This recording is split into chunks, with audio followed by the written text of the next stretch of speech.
Quem quer dinheiro, quem não quer? Agora vamos ver se você quer mesmo. Hoje nós estamos no nosso 4º episódio com a presença ilustre de Denilson Porto, que vai falar de finanças. Olha, o maior tabu, se não o maior tabu, né, da nossa sociedade, né? O dinheiro, e desmistificar todo esse grande monstro que aparentemente é olhar para o orçamento.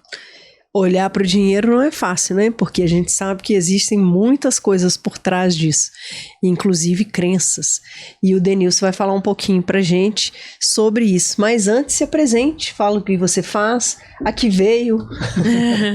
Como chegou ao dinheiro. Pois é. Primeiramente, muito obrigado pelo convite. Tá? É um prazer estar aqui falando um pouco do medo do brasileiro, né? Na verdade, é o dinheiro que tem que ter medo da gente, não é a gente ter medo do dinheiro. Uhum. Então, o dinheiro está aí para poder dar acesso para as pessoas. E quando você tem a gestão, quando você tem as informações na palma da mão, fica muito mais fácil tomar as decisões. Então, o importante é que as pessoas tenham essa mentalidade de controlar, de ter organização financeira, porque quando se tem, certamente você consegue alcançar muita coisa com mais facilidade. Perfeito. Tá? Então, contador de formação, atuo como contador de instituição financeira, então já estou atuando aí no mercado financeiro, e a gente está aqui para poder compartilhar um pouco do conteúdo, né, diário aí do mercado financeiro. Não vamos falar de cortar cartão de crédito, a gente não está aqui para falar de cortar o cafezinho. Cortar o cafezinho, jamais. Então a gente está aqui para poder dar alguns insights, compartilhar alguns insights que certamente vai ajudar as pessoas aí. Legal, Denilson. Tá? E conta pra gente como que começou essa ideia, essa vontade de compartilhar os conteúdos também a respeito das finanças e o que está por trás disso. Pois é, né? Muitos amigos, né? Os amigos procuram informações e tudo, e eu como contador eu me sinto responsável por compartilhar informação, por compartilhar conhecimento, né? Porque a contabilidade é uma ciência social, então a gente tem que compartilhar informações não só para os empresários, mas também para as pessoas, né?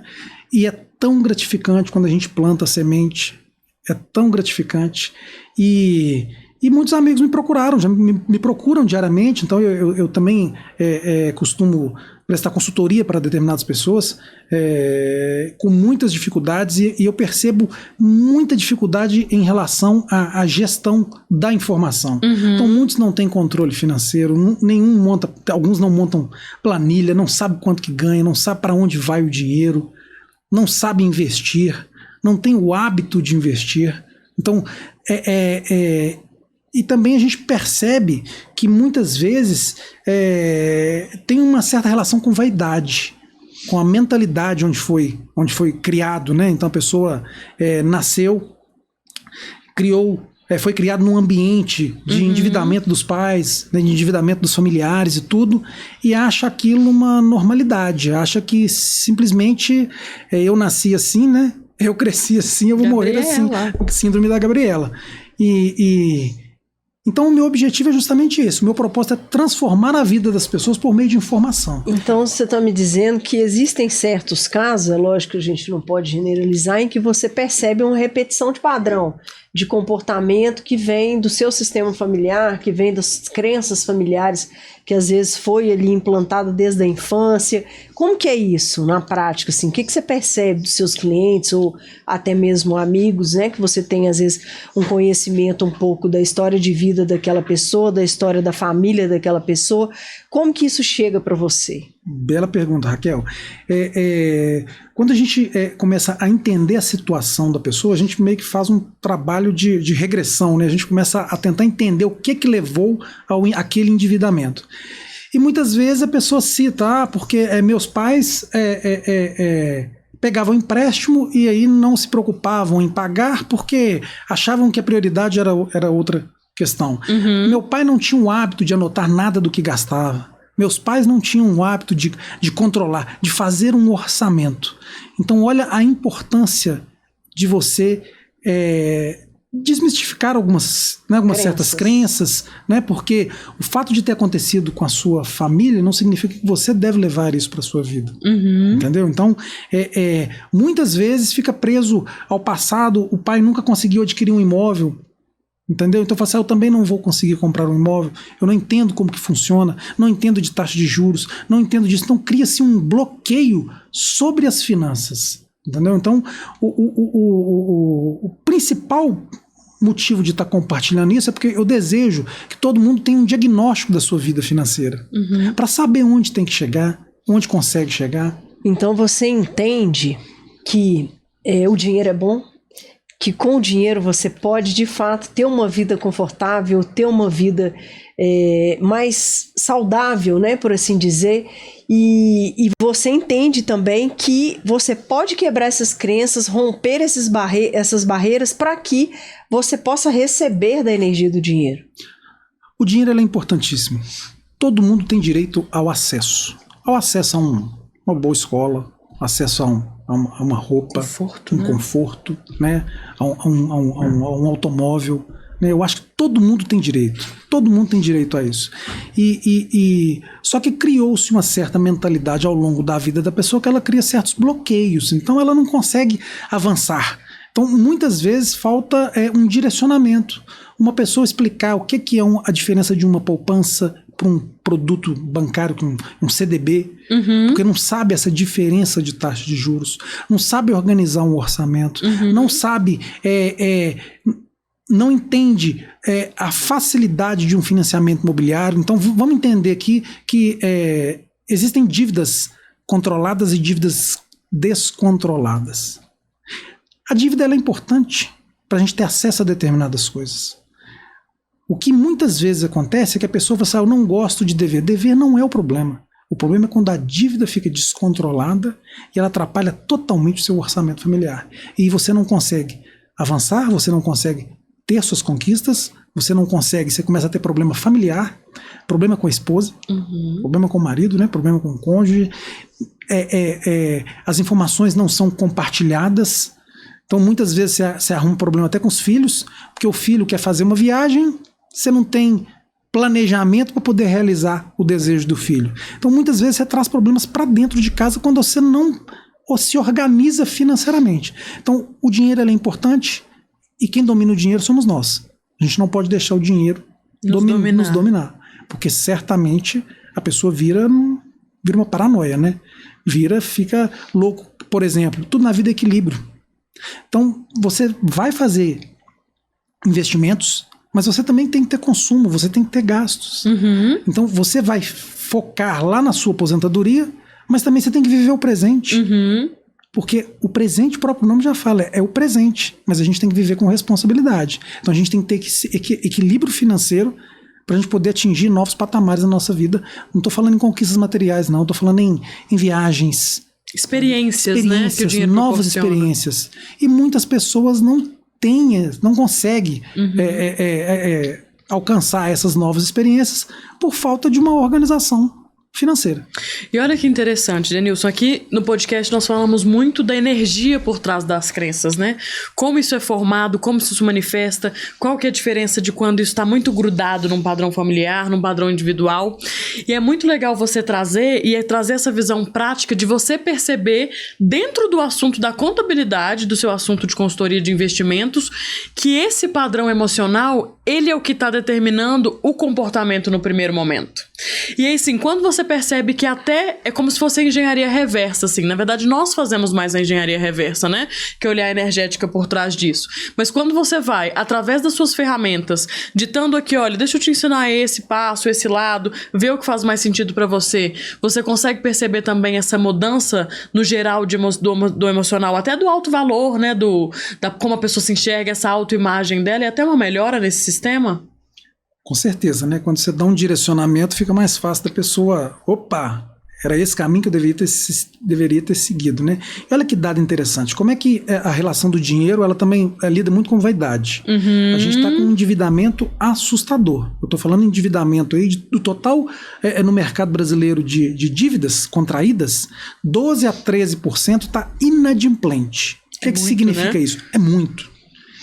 E aí, Denilson, mas qual seria o sexo, masculino ou feminino, que tem o maior endividamento? Adivinhe? As mulheres. Sério? Sério. As mulheres lideram, né, esse ranking de endividamento por conta de vaidade. Aí quer trocar roupa todo dia, não quer repetir uma roupa, é maquiagem. E querendo ou não, os gastos das mulheres são maiores que os dos homens, né? Então, certamente minha esposa gasta mais com cabeleireiro do que eu. Essa é a realidade, né? Então, as mulheres têm um consumo maior no quesito beleza. E aí começa a descontrolar. Por quê? Porque quer dividir uma roupa no cartão e aí divide em 6 vezes. Só que antes de terminar de pagar a fatura do cartão, já entra outra despesa no meio. Então quando você pega a parcelinha ali, R$50 ali, R$100 ali, 150 ali, na hora que vai ver o limite do cartão de crédito já está estourado, o endividamento já aumentou. Entendeu? Então assim, quando você mostra para a pessoa e faz um planejamento e coloca tudo no orçamento, quando a gente faz o orçamento, a pessoa assusta. Não, mas eu não devo isso tudo, não. Então, é quase que um choque de autoimagem. É um choque de autoimagem. Fala assim, não, meu Deus, eu não fui eu. Alguém pegou meu cartão. Alguém pegou meu cartão, utilizou meu cartão. Isso é muito interessante, porque quando a gente coloca as coisas no papel, é de assustar. Vou dar um exemplo. Diga aí. Clássico no orçamento. Presentes dos familiares, presente da esposa, presente está no orçamento?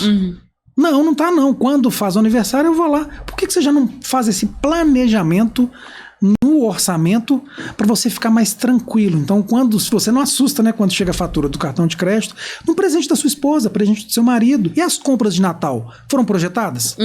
Então, olha que coisa interessante de orçamento. Trabalho com grandes empresas e as empresas elas têm o hábito de fazer orçamento anual. Algumas fazem de 2 anos, de 3 anos. Por quê? Porque quando você coloca tudo no orçamento, você começa a perceber quando que aquela empresa pode fazer um determinado investimento. É no mês de agosto, é no mês de setembro, é no mês de outubro. Então, se as grandes empresas que têm resultados exorbitantes fazem orçamento para controlar a saída do dinheiro, por que nós, seres mortais, pessoas físicas, não podemos fazer o orçamento? Então, é importantíssimo colocar tudo no papel. E olha que legal, quando a gente fala de construção de uma nova realidade, se a gente usa isso como técnica mesmo de reprogramação, de fazer um planejamento anual, já projetando também o que eu desejo, o que eu estou escolhendo viver, para onde eu estou indo, fica muito mais fácil a gente usar as ferramentas também para como é que eu vou conseguir criar mais dinheiro, né? Onde esse dinheiro está no meu campo? Quais são as outras formas que eu tenho? Enquanto eu vou recebendo essas dicas aí e largando minha bagagem, quem nunca, né, galera? Do que nós aprendemos aí de maneira errônea ao longo da vida e tá tudo certo. A gente vai se projetando e percebendo dentro de um orçamento anual, por exemplo, peraí, se hoje eu não faturo ou se eu não ganho isso caso eu seja CLT, quais são as minhas outras opções, né? E eu posso começar a buscar isso antes de me endividar e depois não chegar em nenhum nem outro. Eu não tenho nenhuma autoimagem, muito pelo contrário. Eu afirmei a autoimagem do endividamento, que era algo que já não era mais contribuição, né? Dentro de como eu me percebo, assim. Por isso que informação é tudo. E aí a gente entra numa informação que ela isso deve ter uns 2000 anos, né? Que a gente veio ao mundo para que a vida seja abundante, né? Então a vida isso deve ter uns 2000 anos. O seu mistério foi ótimo. Ela foi tão misteriosa que eu falei, lembrei quem disse isso. Pois é. Então nós viemos e a vida ela tem que ser abundante. Então por que não ter abundância também, né, no dinheiro? Nós somos criados, eu até acho que isso é erradíssimo. Eu acho que a educação financeira ela deveria ser uma matéria curricular nas escolas primárias. Você devia começar a aprender isso desde a infância. Mas a gente sabe também que existem questões que vão além do visível, que são as questões de repetições de padrões familiares. A gente tem questões sistêmicas, né? O que são as questões sistêmicas? Quando uma pessoa, às vezes da família, um bisavô, um avô, passou por alguma necessidade, quebrou sua empresa, passou fome, teve escassez na vida, as gerações, se aquilo não existe um movimento para romper isso, as próximas gerações elas vão sofrer consequências disso também. Então são visões que a gente percebe no campo sistêmico. Então, tirando essa parte, né, em que a gente sabe que a gente tem essa falha no sistema brasileiro, num sistema educacional, que poderia ser ensinado isso tanto para dentro de casa, né, dos pais para os filhos, quanto nas escolas, que eu acho que poderia se estender, sim, é super viável as escolas terem uma matéria para ensinar as crianças desde sempre a como lidar e como reagir e agir em relação ao dinheiro.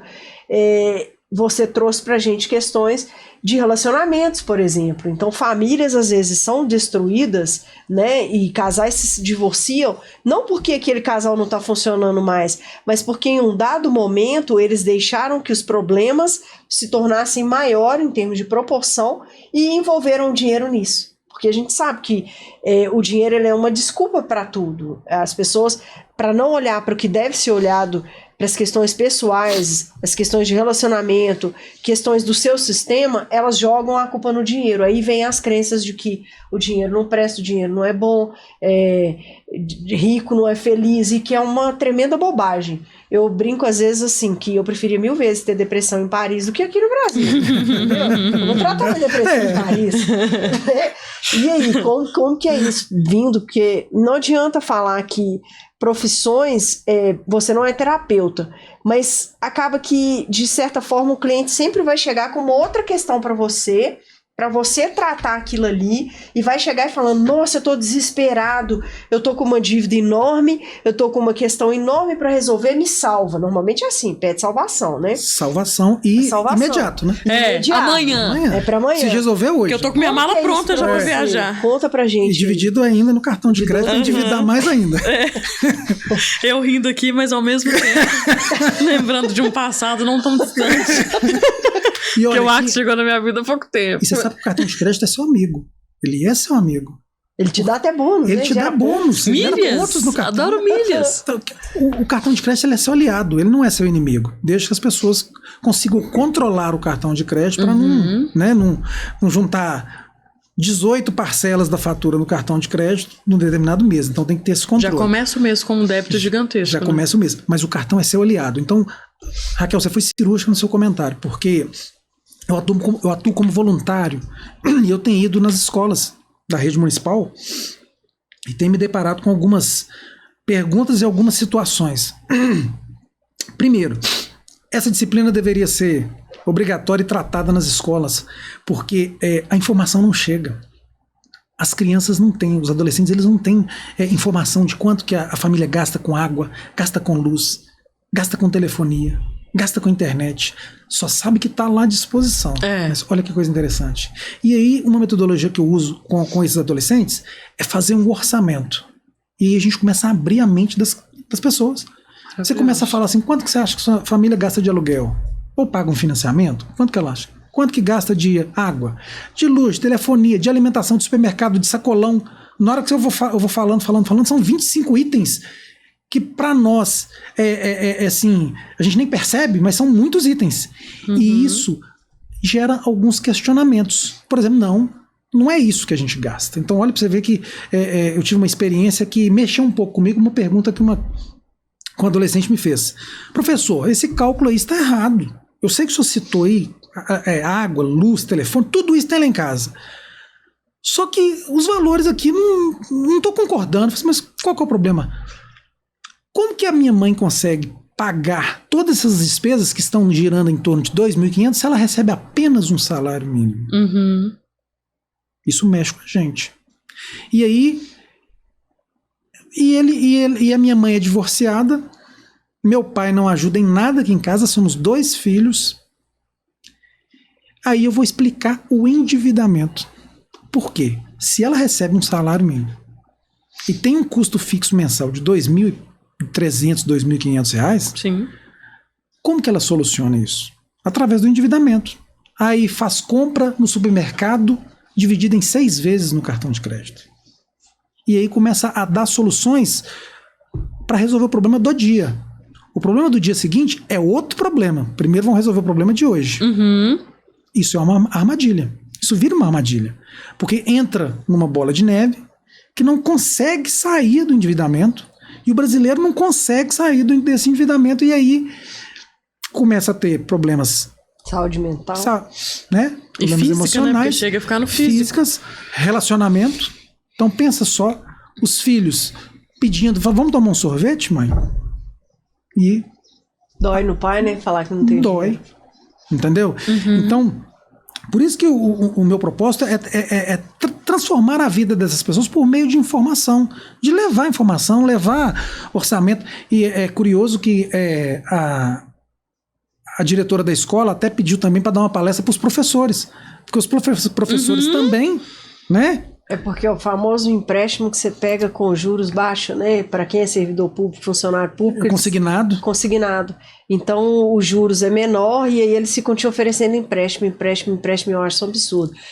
Aposentado, pensionista, mesma coisa. Liga, você nem tá precisando. Ah, mas o juro tá baixinho, né? Deixa eu pegar então. É assim que funciona. Pega, gasta com outras coisas, talvez poderia pegar o recurso e quitar o que está devendo com uma taxa de juros mais alta, por exemplo, a dívida do cartão de crédito, tá? Mas cada um tem uma realidade. E cada pessoa tem uma particularidade. Até mesmo para a questão de orçamento, a gente entrando no orçamento aqui, o orçamento, eu não defendo regras de 30% para despesas variáveis, 30% para habitação. Não, é porque cada um tem uma particularidade. Maravilhoso. As despesas da Raquel são diferentes das despesas da Débora, que são diferentes das despesas do Denilson. Eu, por exemplo, tenho 2 filhos. Então pergunta quanto que eu gastei de fralda e de... Então o meu consumo com farmácia certamente foi muito maior do que... Sim. Mas o produto de beleza, talvez vocês duas gastaram mais do que o Denilson. Então o orçamento é individual. Não adianta ter uma regra, meu pensamento, não adianta ter uma regra. Eu defendo que cada um precisa de ter um diagnóstico para saber qual caminho, qual decisão tomar. Porque como é que você toma uma decisão que você não sabe nem quanto que você gasta com água, com luz? Ah, não, mas aparentemente as despesas são iguais. Não são iguais. O consumo de uma família que tem 5 pessoas, consumo de água, de energia, certamente é maior do que uma pessoa que mora sozinha. Sim. Então por isso que isso tem que ser muito bem colocado no papel para dar um direcionamento para as pessoas. E no orçamento, o interessante do orçamento é que normalmente as pessoas começam a mapear o orçamento de uma forma, na minha opinião, tá? Inversa. Primeiro lista as despesas. Então olha que coisa interessante. Então vocês já vão fazer o orçamento de vocês com essa nova estratégia, tá? Primeiro saiba qual que é a sua receita. Quanto que você ganha? Ah, mas é variável. Então você tem que ter isso em mente. Depois entra as despesas? Não, depois não entra as despesas. Depois entra o que você precisa fazer de investimento e de reserva. Para depois entrar as despesas. Ah, Denilson, mas é muito fácil para quem tem abundância. É por isso que a gente precisa de inverter a lógica. A gente precisa de mostrar para as pessoas que, por exemplo, um trabalhador que quer evoluir profissionalmente, ele precisa de criar uma reserva para investir na capacitação dele. O autodesenvolvimento, né? O autodesenvolvimento, olha que coisa interessante. Por quê? Porque ele só vai mudar a realidade dele se ele investir na carreira dele. Não adianta, porque muito trabalhador coloca a responsabilidade pelo seu crescimento, pelo seu desenvolvimento, na empresa. E muitas vezes a responsabilidade está na mão de quem? Da própria pessoa. Sim. Ele não toma as rédeas da vida dele e não investe. Denilson, mas investimento num curso é muito caro. Se você fizer uma reserva durante 12 meses de R$20, você vai fazer cursos aí, né, na internet. A gente tem vários cursos que pode potencializar. Ah, um auxiliar administrativo precisa de fazer um curso de Excel. Aí ele fica sempre esperando a empresa para poder investir. Por que ele não pega e cria uma reserva para investimento, para seu autodesenvolvimento? O sistema é paternalista, né?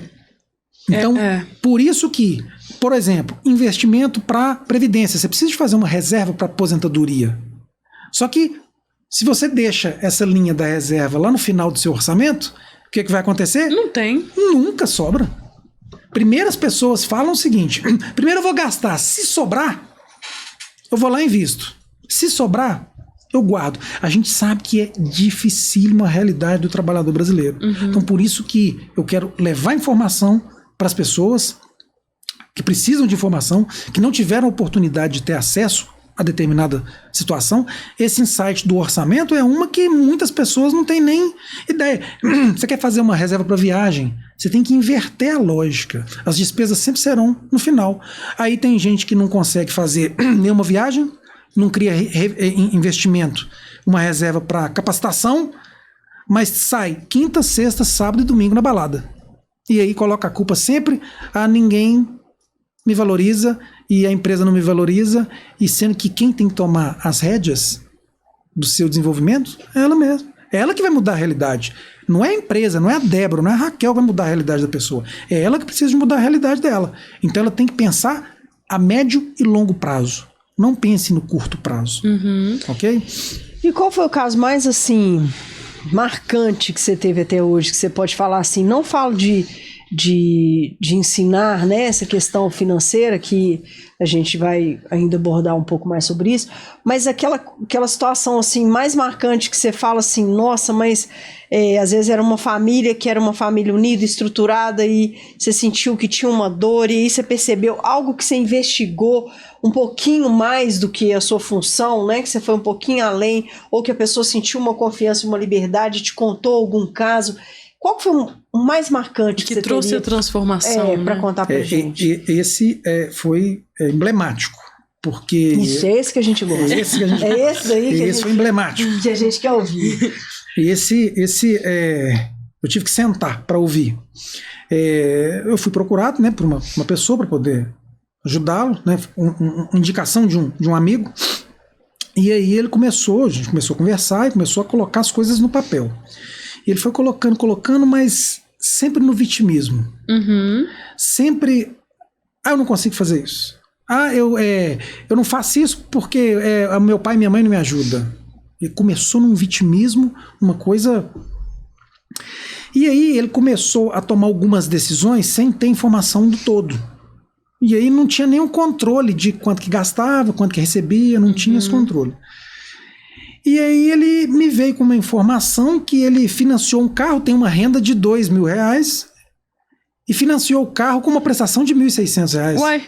Eu falei assim, como? Oi, tudo bem?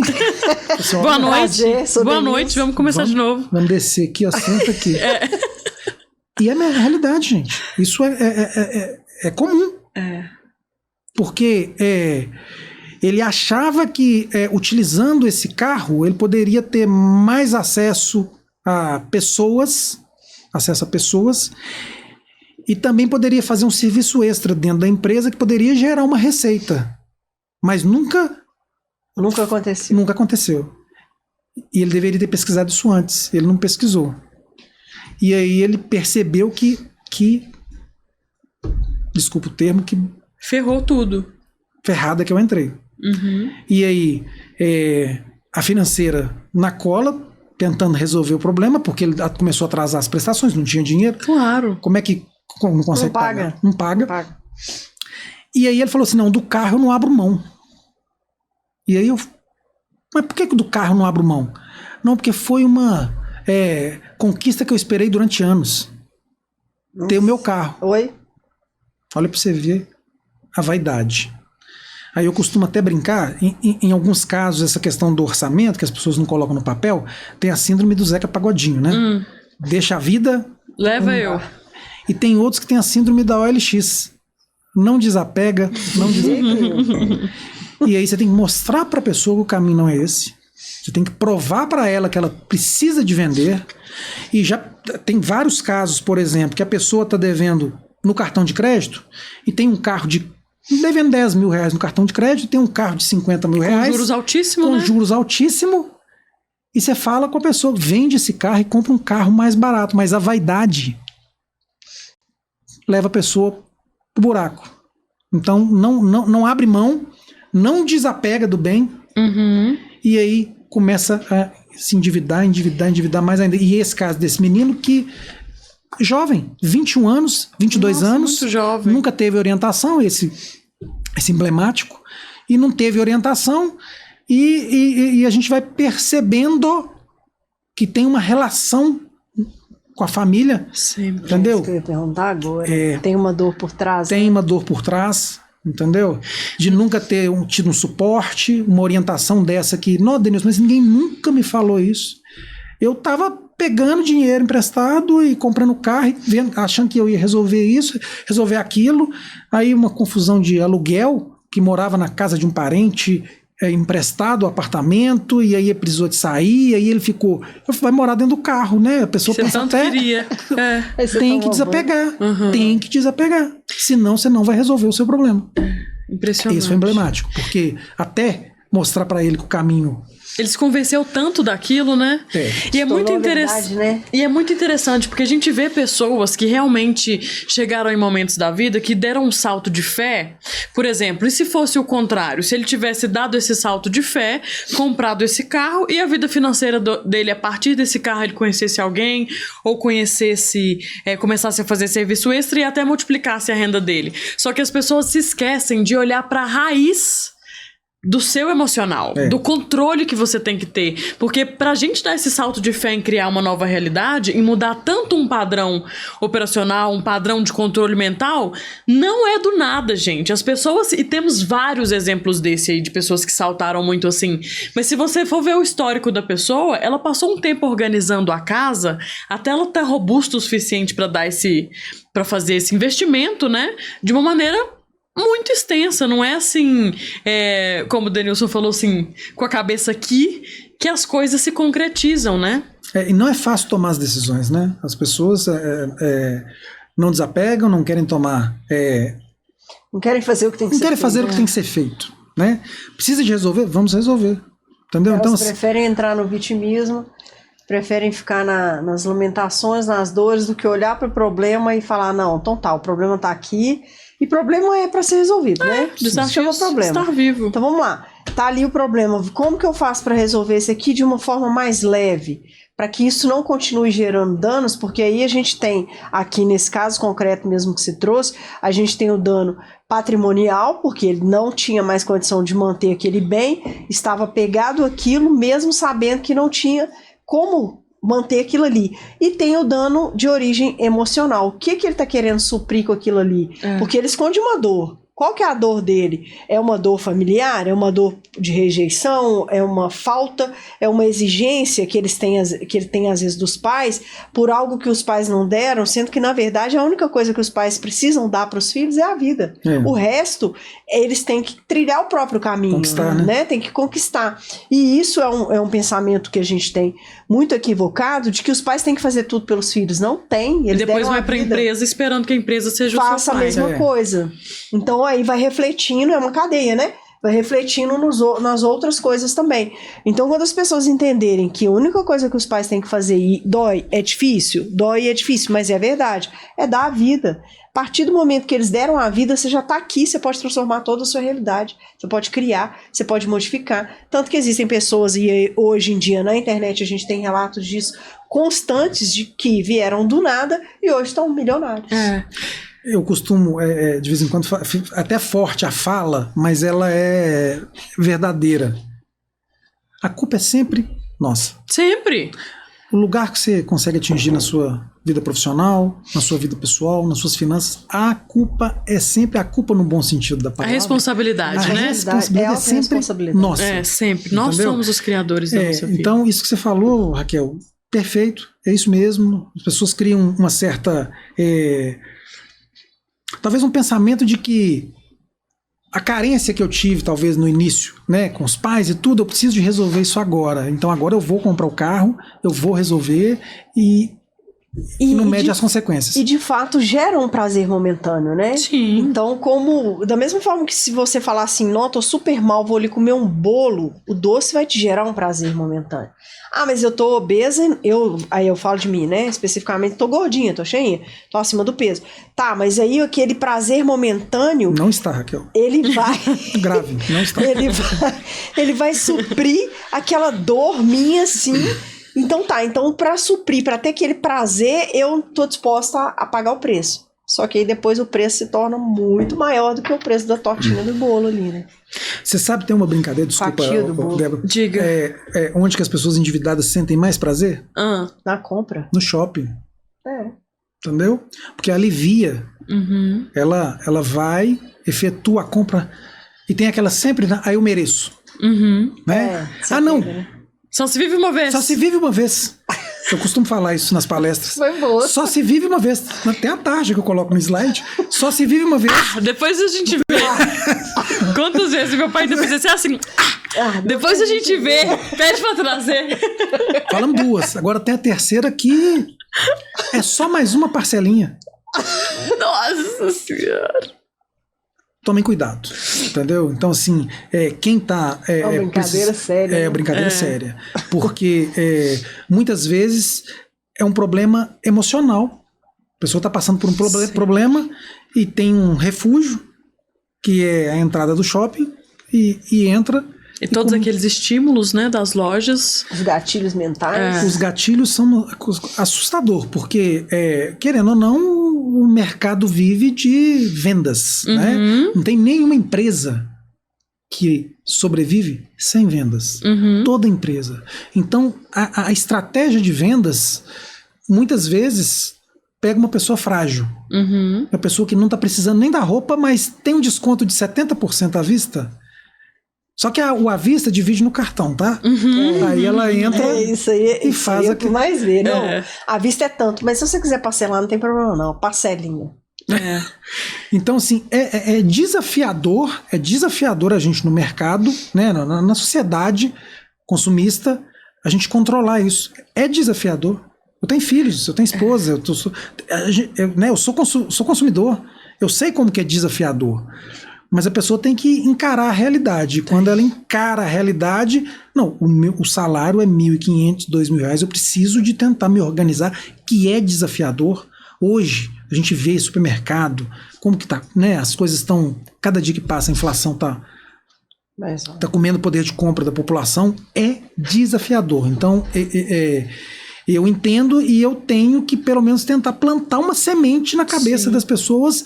Posso estar falando para 100 pessoas. Se uma me ouvir, uma semente for plantada, eu já vou ficar feliz que o meu propósito ali, de tentar transformar a vida dessas pessoas, já... A semente é plantada em todas elas, né? Elas podem germinar em tempos diferentes. Algumas vão brotar. E o imediatismo em que nós vivemos hoje, eu fiquei muito impactada pelo caso que você contou do menino de 21 anos. Você foi contando e a cena foi toda se criando na minha mente. Olha a falha que nós temos em percepção de autoimagem. Falha sem julgamento de certo e errado, é trajetória de cada um. Mas quando ele diz, eu não vou abrir mão do meu carro que eu esperei por tantos anos. Cara, você tem 21 anos. Entendeu? Quando você falou que ele era jovem, exato. Esperei tanto. Gente, a vida é construção. Se a vida te convidou a nascer dentro de uma família que está construindo uma realidade financeira diferente, onde o dinheiro não faz parte do código natural daquela família, porque existem pessoas que nascem em berços diferentes. Você nasceu com um certo desafio e você tem a responsabilidade de transmutar aquela informação. Como? Organize o seu emocional, a sua carga interna, a vibração que nós falamos tanto aqui. Procurem ajuda, né, Denilson? E na faixa etária dele a frase é: segura sua onda. Segura sua onda, segura o pagode. Pelo amor de Deus, segura o pagode, meu filho. Você tá viajando, velho. Pagode quinta, sexta, sábado, domingo, não dá. Né? Não dá. Essa é a personificação do segura o pagode. Você tá viajando, se toca. Entendeu? Se liga, é desafiador. Então, assim, a gente acaba sendo um psicólogo ali, financeiro, tudo né? É sobre relação humana no final das contas, tudo é sobre né? relação, tudo sobre pessoas. Porque quem cria o consumo, né? São as pessoas. Não. E aí quem é o consumidor também são as pessoas. Então a gente está ali meio que tentando equilibrar essas relações. Para você ter uma noção, e as pessoas, você falou de shopping e tal, o marketing ele usa muitas estratégias, né, para as pessoas consumirem mais. E uma delas é colocar em fundo. Então tem, igual aqui, nós temos aqui, né, além do visível, no fundo, como marca d'água que não vai dar para as pessoas perceberem, vão ter arquétipos que vão estimular a capacidade da gente de enxergar muito maior. Eu não sei falar agora assim a quantidade, não sei se você sabe, Débora, a quantidade que o nosso globo ocular capta de imagem é muito maior. Então você olha para aquilo ali, você não enxerga, mas lá no seu inconsciente ele já capta aquela imagem. Então aqueles arquétipos que são usados ali de marca d'água, de fundo, que não vai estar visível a olho nu, vai ser captado e ele te estimula a fazer a compra. E eu tiro o chapéu pro pessoal do marketing, porque a obrigação deles é vender. É de tirar o chapéu. E faz parte do processo. Assim como faz parte do processo crédito, o crédito ele é importante para as pessoas. Como que as pessoas vão adquirir bens? Um exemplo, um financiamento imobiliário, um bem que custa, né, vamos falar de 150, 200 mil reais. Como que a pessoa vai conseguir fazer uma reserva a ponto de fazer essa aquisição à vista? As pessoas que estão iniciando a sua carreira profissional, certamente elas não estão com um salário tão elevado quanto outros que já estão no mercado. Então, o desejo do trabalhador é a gente resolver esse déficit habitacional. Então, é fazer a aquisição do seu bem. Só que, vocês conhecem alguma pessoa que conseguiu juntar o dinheiro no início de carreira, acabou de formar na faculdade, foi juntando, até comprar o seu imóvel à vista? Por isso que o crédito é importante. Agora, a forma como a gente administra esse crédito que é o diferencial. Porque muitas vezes as pessoas falam assim, eu não vou adquirir um imóvel porque eu vou pagar uma prestação de R$1.000 durante 30 anos. Pois é, se você seguir o fluxo normal, você vai pagar o financiamento em 30 anos e você vai acabar pagando 2 imóveis. Ok? Só que existem estratégias que eu passo para as pessoas que ela pode reduzir esse prazo. Amortizando. Tem outros insights. Tem um negócio que você começa a pagar do final, né? Em vez de pagar... Isso aí é pegadinha também. Que você começa a pagar... Você paga a prestação que vence hoje, você quer amortizar, você não paga a próxima, você paga a última. Você amortiza de trás para frente. Então, eu queria fazer um exercício com vocês duas rapidinho. Sim. Pra gente mostrar para as pessoas a necessidade, a importância do crédito.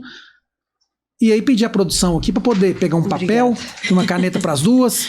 E nós vamos dividir o papel aí em rápidas 7 colunas aí para vocês entenderem a mágica de amortizar um financiamento de 30 anos. 7 colunas. Primeira coluna, número da prestação. Segunda coluna, a gente pode colocar o valor do financiamento. Coisa rápida para a gente poder... Então, isso é interessante, muito interessante, porque as pessoas acham que é um cálculo assim, olha pra você ver, a gente está fazendo no papel. A simplicidade... A simplicidade... A minha calculadora tá aqui do lado. Então você vai calcular. Minha vida passada de engenheira já ficou na minha experiência, já tá no meu campo. Não era minha matéria preferida na escola, não. Por que eu quero que faça no papel? Porque a simplicidade é o mais alto grau da sofisticação, né? Já dizia Leonardo da Vinci, né? Nossa, nada de mirabolante. Mirabolante, não cálculo matemático, nada. O financiamento imobiliário, existem metodologias de saque decrescente que eu vou mostrar para vocês, metodologia Price, que é uma metodologia francesa, mas vamos aqui na metodologia saque decrescente. Como que funciona o cálculo de um financiamento imobiliário? A Débora está financiando o imóvel dela, ela precisa de 100 mil reais. Ok? Tá. Então vamos colocar na primeira coluna lá o número da prestação. Ok? Então prestação 1. Primeira prestação. O valor que você está pegando no banco emprestado, quanto? 100 mil reais. 100k, vou colocar aqui. 100 mil reais. Na coluna 100k. mesmo, né? Tá. Pode ser. Aí na coluna 2, a gente vai colocar o seguinte, escreve amortização. O que é a amortização? Quando a gente pega um financiamento de 100 mil reais em 360 meses, que são 30 anos, o valor da amortização sempre será o quê? Os 100 mil reais dividido por 360. Ou seja, sempre uma parcelinha, uma fatia dos 360 meses. Então, que dá aí mais ou menos 277,78, que eu já tô com esse número na cabeça. Graças a Deus. Eu não calculei agora, tá? Se precisar do meu celular... Então, 277,78 é o valor o quê? Da amortização. Além disso, tem o valor dos juros. O que são os valores dos juros? É o valor que o banco vai cobrar, a instituição financeira vai cobrar sobre o valor que está te emprestando. Você não vai pagar só os 277 todo mês. Você vai ter uns juros porque a instituição financeira precisa dessa remuneração. Então, nós vamos calcular uma taxa, mais ou menos, tá? Uma taxa de 0,72% ao mês, que dá mais ou menos 9% ao ano. Quando o cliente chega na instituição, ele vai passar a taxa ao ano. Só que aí o cliente, 9%, calma. Porque quando você descapitaliza isso ao mês, isso vira mais ou menos 0,72% ao mês. Então, os juros é sempre o saldo devedor, que é o saldo que você pegou, vezes 0,72% ao mês. Quanto que daria? R$720. Mais 720 de juros, né? Mais 720 de juros. Então você coloca aqui no terceiro, no item 3, juros, 720. Como que a gente está formando essa prestação de um financiamento imobiliário? Olha que interessante. Então, o que compõe a prestação de um financiamento? Pela tabela, pela metodologia saque decrescente, eu vou mostrar para vocês porque que é decrescente. E aí, 720. Aí o banco vai te cobrar lá, a instituição financeira vai te cobrar R$25 de uma taxa de administração do contrato. Então, todo mês você vai cobrar R$25, vai ser cobrado na fatura R$25. E aí, vem uma taxa de seguro, que é um seguro de vida. Porque caso aconteça alguma coisa... Alguém tem que pagar essa conta, o seguro vai cobrir essa dívida e aí a família pode permanecer no imóvel. Então, é interessante que se contrate financiamento imobiliário com seguro. Eu acho que eles nem fazem sem seguro. Não fazem sem seguro. Então vamos colocar R$40 de seguro. Ok? Então... Débora, olha que interessante. Soma pra gente aí 277,78 Claro, mais 720.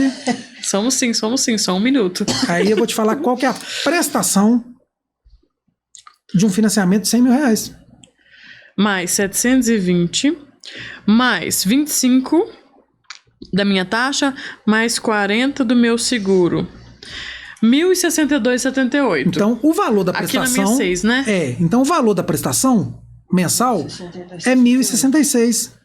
Então significa que se a pessoa precisa de R$100.000 para pegar um financiamento, ela vai pagar 1.066 todo mês. Só que esse valor ele vai diminuindo, que eu vou explicar por quê. Então aqui você vai colocar saldo devedor. O que é o saldo devedor? E a mágica está aqui, porque as pessoas têm a impressão de que eu estou pagando e nunca a minha dívida está baixando, reduzindo. Quando é calculado o saldo devedor, você pega o saldo devedor de 100 mil menos a prestação de 1.000? Não, só o valor da amortização. Então você vai diminuir R$100.000 menos o valor da amortização. Então você vai continuar devendo 99.622, pode 99.622. Isso aqui com taxa fixa, né? Que é com a taxa de que é o financiamento 0,72 sem, a gente não está colocando nenhuma variação aí de TR, tudo, não precisa. Vamos só para a gente entender a metodologia de cálculo. Então o que isso significa? Que quando for calcular os juros da nova prestação, a gente vai aplicar sobre o saldo devedor. Por isso que vai reduzir um pouco a parcela, e aí por isso que chama saque decrescente. Por quê? Porque é sistema de amortização constante. Então sempre vai amortizar R$277. Então, vamos calcular. Então, de novo, parcela 2. Qual que é o valor da parcela 2? R$277 de amortização, porque ela é fixa. E os juros agora você vai calcular 0,72 sobre o saldo devedor. Então vamos colocar aqui mais ou menos R$710. Vamos colocar aqui. 710. Qual o valor? A taxa e o seguro... A taxa e os juros e o seguro permanecem iguais. Fixos também. O seguro normalmente tem uma variação também sobre o saldo devedor, mas é bem pequena. E aí a prestação vai cair quanto? Já caiu aqui R$10 do meu troio. Então isso vai acontecendo ao longo do prazo do contrato. Então a grande sacada é que você tem a opção de ir reduzindo esse saldo devedor, atacando, no bom sentido da palavra, o saldo devedor. Então, se você sobrou R$100, você vai lá e já faz a amortização. Viu, galera? Atenção. Muita atenção nisso, porque eu vou te falar 3 caminhos para você poder quitar esse financiamento com mais rapidez. Uma é fazer a amortização direto no saldo devedor. Então, vamos fazer um cálculo rápido aqui. Se a sua amortização é R$277 todo mês, só diminui o seu saldo devedor 277. Se todo mês um financiamento que era 360 meses, você tiver condições também de quitar mais R$277 todo mês, significa que você reduziu pela metade o prazo do seu contrato. Só que, como os juros é sempre calculado sobre o saldo devedor, essa amortização vai reduzindo o saldo devedor a ponto de, existe a metodologia de amortização, que vai ficar em torno de 13 anos que você vai quitar esse financiamento. Porque a amortização ela vai aumentando a velocidade dessa quitação desse saldo devedor. Então pensa só, esse mês eu consigo lá dar R$500 a mais. Então é possível, dependendo do orçamento, mas se não tiver um planejamento, a pessoa que tem esse financiamento tem 8 anos, 7 anos. Depende da velocidade, depende do quanto que ele está disposto a fazer e executar. Só que tem outros insights. Você está fazendo ali quitando uma prestação de trás para frente, como a gente já falou, quitando direto no saldo devedor, porque aí você está diminuindo só a prestação. Você tem a opção de diminuir prestação ou prazo. Qual que você prefere? Eu diminuo o prazo. Então o prazo ele vai trazer de trás para frente. Não, eu quero diminuir a prestação. Então ele vai diminuir a prestação mais ainda do que está sendo reduzido. Qual que você indica? Eu vou te falar uma terceira opção que poucas pessoas comentam. Obviamente você tem que acompanhar a rentabilidade desse dinheiro, desses mesmos R$277 aplicado no tempo. Porque se você pega esses R$277 aplicado no tempo, na metade dos 15 anos, você vai quitar o saldo devedor e ainda sobrar recurso. Então, ou seja, você vai conseguir quitar esse financiamento em menos tempo. Só que existe uma volatilidade da taxa de juros no Brasil. Então, você tem que ir acompanhando essa rentabilidade para ver o momento e falar assim, opa, a taxa de juros diminuiu, está diminuindo o rendimento na minha aplicação, mas eu estou pagando a taxa fixa de juros no meu contrato, então está na hora de eu fazer essa quitação. Porque a taxa de juros do seu investimento está sendo menor do que a dívida que você contraiu na instituição financeira. Então você tem 3 alternativas. Com o comprometimento de pegar os 277 e aplicar. Por isso que tem que ter disciplina. As pessoas que não têm disciplina, não adianta. Porque vai ver aquela reserva, de autoimagem. vai ver aquela reserva e vai falar assim, eu vou usar esse dinheiro. Por isso que dependendo, vou pro pagode na quarta, porque eu já ia na quinta, na sexta, no sábado e no domingo, agora eu vou na quarta-feira. Quer saber de uma coisa? Eu vou pro Cabo Frio. É assim que eles fazem. Entendeu? Então, essa é a metodologia de 95% dos contratos no Brasil. Então, é uma metodologia simples que o brasileiro precisa de entender para saber qual estratégia que ele vai fazer para poder quitar esse financiamento. Compreenderam? Então, assim, é importante. Denise, mas por que as pessoas precisam de saber disso? Porque aí ela define a estratégia de quitação do contrato. Vale a pena uma pessoa quitar antecipadamente? Dependendo, não. Dependendo, é melhor ela investir o recurso, porque o desconto que ela vai ter nesse prazo contratual é bem maior. Entendeu? Então, o brasileiro precisa de entender, o trabalhador brasileiro precisa de entender, porque nas pressas para contratação, né? Aí vem aquela emoção, né? Aí vem a emoção. Ah, não, é R$1.000, pronto, vamos. Me dá logo, eu quero resolver meu problema. Mas a pessoa precisa de entender como é que funciona para definir a estratégia. Faz sentido para você? Nossa, e como? E é muito simples mesmo, né? O desafio maior claro, isso aqui é desafiador também para entender a matemática disso quando você vai colocar os seus ganhos e todos os compromissos que já foram feitos. E depois, qual que é a dica que você tá agora, a gente caminhando para nossa mensagem final? A pessoa entendeu, ela foi até você, pegou as ferramentas práticas para que ela construa essa disciplina e encare todos esses desafios emocionais, as crenças, às vezes o julgamento dos amigos que vão acabar ficando para trás, conforme ela vai avançando num novo patamar de vida. Pois é, eu acho que todo mundo tem direito a conquistas, né? Olha isso. Todo mundo tem direito às suas conquistas, todo mundo, sem exceção, né? A gente vive num mundo de muito consumismo, mas de realizações de conquistas. E eu acho que quando a pessoa começa a dominar o dinheiro, ao invés do dinheiro dominar essa pessoa, certamente ela vai viver com mais tranquilidade no dia a dia. Porque se as empresas... Olha para você ver que coisa interessante. Se as empresas percebessem que um funcionário organizado financeiramente é mais produtivo, certamente até as empresas estimulariam mais a educação financeira dentro das próprias organizações. Porque quando a pessoa está endividada com descontrole, não tem problema você ter dívida no cartão. Não tem cabeça nem para trabalhar. Não tem cabeça para trabalhar. Ele só fica pensando como que eu vou resolver esse problema. Ansioso. Como que eu vou resolver? Eu não vou conseguir resolver. Ansiosa. Entendeu? Aí tem problema em casa, problema com o cônjuge, problema com os filhos. Então isso atrapalha toda a vida dessa pessoa. É porque nada é isolado, né? Tudo, a gente tem a ilusão de que... Consegue separar o pessoal do profissional e não consegue separar. E que consegue separar sentimentos e emoções, não consegue, tá tudo ligado. Então, se você não tá bem numa área, você não vai conseguir fluir nas outras. Não consegue. É inevitável isso. Tudo é uma coisa só, Tudo é uma coisa só. No dia que as pessoas começarem a entender isso, e é o que a gente está tentando trazer, né, com essa proposta nossa, que tudo está ligado, que está tudo interligado, que tudo faz parte do todo e do todo faz parte do tudo, que é simples, aí sim vai ser a virada de chave para começar, de fato, a ocorrer as mudanças na vida de cada um. Então, a dica principal aqui é o seguinte: não tenha medo. Maravilhoso. Coloque tudo no papel. Arrasou. Enfrente isso, Em frente. Porque as pessoas têm medo de colocar no papel. E, não vou colocar no papel porque eu sei que eu vou Me assustar. me assustar. Eu acho que vai além, sabe por quê?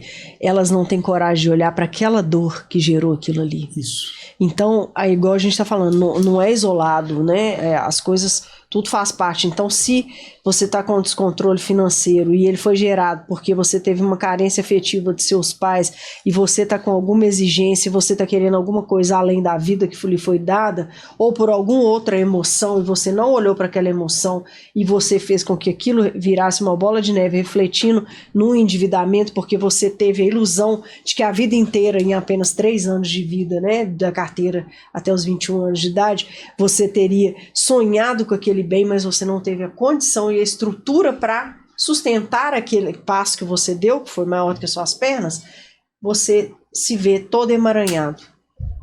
E afeta toda a família. E né? afeta tudo. Afeta Bola toda a de família. neve. Você não tem forças nem para poder investir na sua carreira, porque não sobra dinheiro, não sobra recurso, não tá planejado, entendeu? Então a dica que eu dou é coloque tudo no papel. Comece. O presente da sua esposa, que faz aniversário de casamento, né? Você está fazendo aniversário de casamento, já coloca isso no orçamento. Eu costumo fazer orçamento de 2 a 3 anos, e aí a gente sabe o momento que a gente vai fazer uma viagem, a gente sabe o momento que a gente vai fazer uma troca de um bem, entendeu? Então, quando você tem a visão do todo, você começa a viver mais pleno, né? Você começa a falar assim, opa, não dá para fazer isso agora. Dá para fazer isso lá, ó. Sim. Lá em abril de 2025. Mas vai dar para fazer. Mas vai dar para fazer. Você vai criar uma realidade com sustentabilidade. Planejamento. Planejamento e aí, é tudo. abrindo, expandindo para o que mais é possível, além do visível. Eu acho que até eu pensei numa frase, ó. Muito ligada nisso que você falou. Gente, porque as pessoas, isso da vaidade, se elas têm medo de se sentirem inferiores, alto valor, valor quem tem, é quem assume a sua vulnerabilidade e vai arrumar a sua vida. É isso mesmo. E é isso, né? O primeiro passo tem que ser dado, né? Agora, conta pra gente aqui, a gente já tá, né, com o tempo ali O Pedro finalizando, o Pedro já tá doido pra ir embora pra casa. Brincando, viu, Pedro? Aí, Pedrão. Aqui, conta pra gente o que você faz, qual que é o seu trabalho, quais são os seus Onde as pessoas te encontram. onde que as pessoas te encontram. Fala agora do seu trabalho pra gente e como que as pessoas podem te achar. Então, eu criei uma página, né, que é no Instagram, que chama Encaixa no Meu Orçamento, que eu acho que é uma pergunta que a gente sempre tem que fazer. Será que essa compra encaixa no meu orçamento? Crie esse hábito de sempre perguntar. Será que essa roupa que eu estou querendo comprar encaixa no meu orçamento? Então eu procuro trazer alguns insights, né, do dia a dia, de orçamento, como você organizar o seu planejamento. Pode me mandar uma mensagem no Instagram que eu te direciono uma planilha para você ter um diagnóstico da sua vida e um planejamento. Eu acho que transformar a vida das pessoas, eu acho que esse é o papel de todas as pessoas. A gente se ajudar, a gente trazer informação. Isso que vocês estão trazendo de informação, né, de cada dia um tema diferente, mas um tema que tem uma correlação, né? Sim. São temas que têm uma correlação e o que a gente puder fazer para contribuir para melhorar a vida do trabalhador brasileiro aí, porque eu confesso que todo mundo tem direito a ter acesso a um carro, uma moto, entendeu? E tem várias formas de você adquirir isso sem se endividar e o seu sonho se transformar num pesadelo. Então basta você planejar e se organizar. E muito obrigado mais uma vez pelo convite aqui. É um prazer estar aqui. Não deixe o seu sonho se transformar num pesadelo. Essa Cuidado, aí hein? ficou pra você. Cuidado com o terror. Pânico no lago. Faz aqui a perguntinha básica. É a frase, essa pegue de todas essas que você trouxe aqui, a sua frase, a mensagem final. O que você não pode sair dessa cadeira sem falar? Sem falar. Sem falar? A frase. A vida é feita de decisões, não de condições. Por quê? Porque a gente sempre vai ficar olhando a grama do vizinho. A gente sempre vai falar, se eu tivesse o que aquele vizinho tem, certamente eu seria uma pessoa melhor. Se eu tivesse aquele curso tão sonhado que a pessoa gostaria de fazer, mas o fulano tem. Então, a vida é feita de decisões. Então, crie e tome as decisões, crie atitude, tenha atitude e crie, né? E tome as suas decisões, porque certamente você vai colher muitos frutos aí quando você toma as decisões. Vai criar uma vida diferente. É isso. Agradecemos, viu, o seu sim, né? O sim que você deu pra gente de poder vir aqui ser contribuição para as pessoas que vão assistir esse podcast e que com certeza terão alguma virada de chave com tudo que você trouxe pra gente. Muito obrigada. Muito obrigada, é um prazer. Eu que agradeço. Obrigado.